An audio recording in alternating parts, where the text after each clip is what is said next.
apa yang ditulis oleh Imam Al-Ghazali ini adalah hasil perasan, intisari yang beliau pahami dari Al-Quran dan Sunnah. Nah, kita ini orang awam, kita ini orang bodoh, kita nggak paham Al-Quran kalau kita baca sendiri, kita kurang bisa memahami hadis kalau kita baca sendiri, paling mentok memahami pakai terjemahan.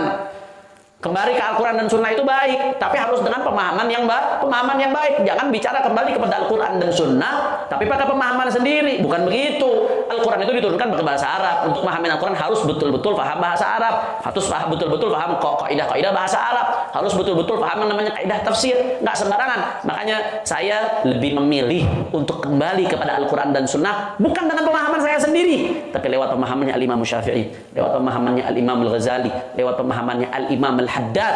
Dengan kita kembali kepada Al-Quran dan Sunnah melalui pemahaman mereka, insya Allah lebih selamat. Mana yang lebih ngerti Al-Quran Sunnah, kita atau Imam Ghazali? Imam Ghazali. Kita atau Imam Al-Haddad? Imam Al-Haddad. Kita atau Imam Syafi'i?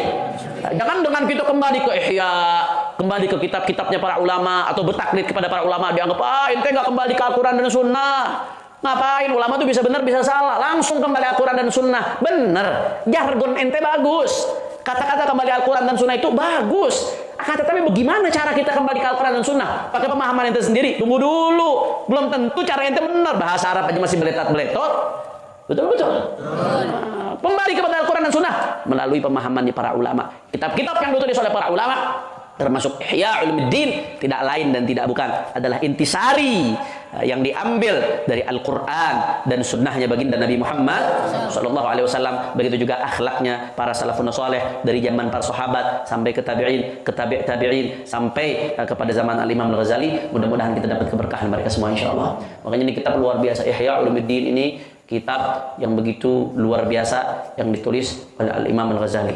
Nah, di sini kita mulai bab shaum karena sebentar lagi kita akan masuk bulan Ramadan, supaya kita tahu bagaimana sih kita mesti ngadepin